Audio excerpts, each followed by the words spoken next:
so this dude, Nick Fuentes, who happens to lead what Politico calls the extremist America First movement, well, he's been labeled a white nationalist and an election lie spreader.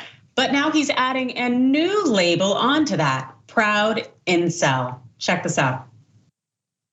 Well, I'm not just some guy that just has some wagey job. I'm not. I'm more creative. And there's anything wrong with having a wagey job, but I'm a creative person. I'm a leader.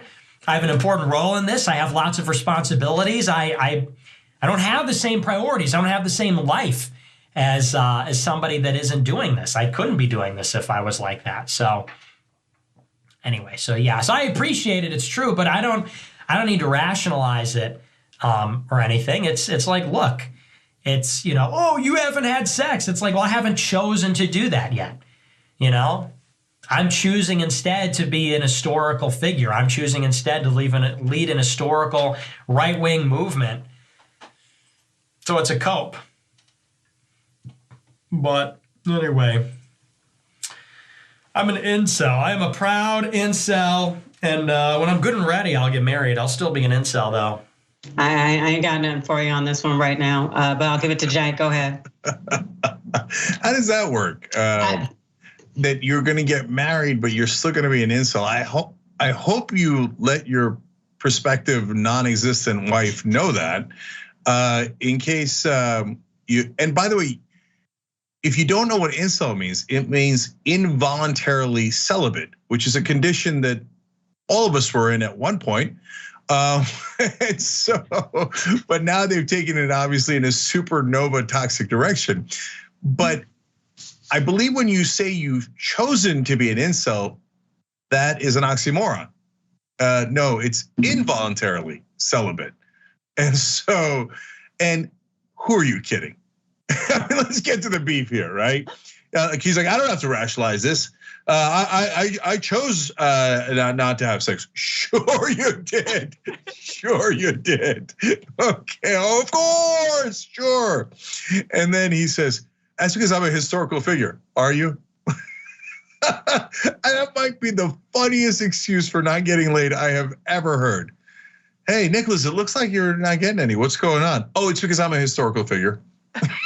Yeah, Is that really how it works? Yes, of course. When I'm trying to get in them textbooks, I don't have time to get in them pants. I feel like that's what he's communicating. And this man, and especially he got that little mustache thing going or whatever. It's like, no, son, this is not a choice as much as it's a product of your persona and who you are. Bridgette, go ahead.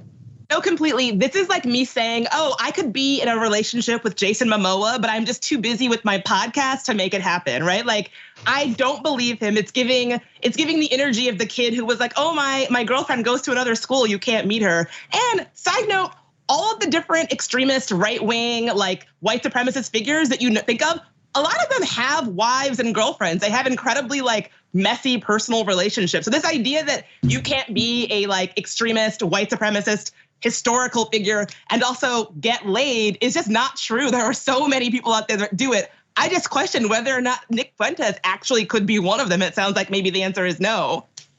No. Yeah. Go ahead, Cenk. What were you going to say? No, I was going to say to back up what Bridget's saying. I mean, Ted Cruz has a wife. Right.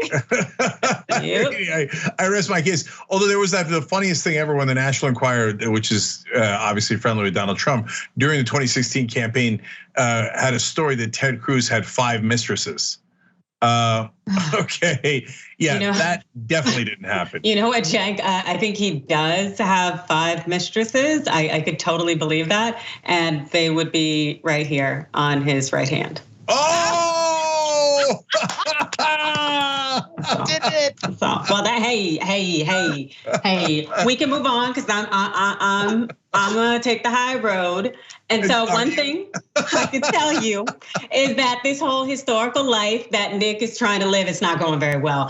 Fuentes' extracurricular activities, well, they earned him a subpoena from the January 6th committee investigating that whole thing on the Capitol. And this is per the Huffington Post. It wrote that Nicholas Fuentes and Patrick Casey, leaders in the America First movement, have been asked to turn over relevant documents to the committee by February 2nd and to sit for a deposition by February 9th. Also, in a letter, the committee wrote, you told the crowd they should rally at state capitals every day and said conservatives should be more feral in their tactics to overturn the election. On January 6th, Fuentes was at the US Capitol, egging on his supporters to enter the building.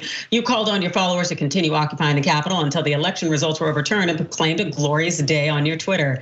And there's reportedly no evidence that Fuentes entered the building. However, the January 6th committee also wants more information about the $250,000 Bitcoin donation Fuentes received in December 2020 from a French computer programmer, as well as a $25,000 donation, I'm guessing Casey received, to see if they're related to the January 6th insurrection. Guys, to be fair to Fuentes, he had to cancel 3 dates on January 6th to be a historical figure. He gave up a lot for this country. He really did. I mean, I'm sure women are beating down his door. They're like, please let me get at that mustache. Yeah, and he's like, real. Sorry, I'm planning an insurrection. I don't have time. This is a psychologist who said males tend to take rejection as a challenge to their masculinity or an insult to their perceived place in the social hierarchy. Women are likely to feel emotionally hurt by the rejection and to assume that there is something lacking in them that warranted the rejection. This is according to Suzanne Diggs-White, chair of the Northern Illinois University Department of Counseling. She says the women are encouraged to, quote, get over it, but men often feel the need to get even. And that is the terrifying part of the incel community message board, where they revere people who have actually turned violent. And they have a lot of their like avatar, their profile pic is like a murderer. Jeez, yeah, I mean, it is scary. And I think that the frustration that you see, sexual frustration that you see from incels is something that has always existed. But with the internet, it helps to get people together, and converse about it. And I think mobilize people with certain movements that aren't productive in any way.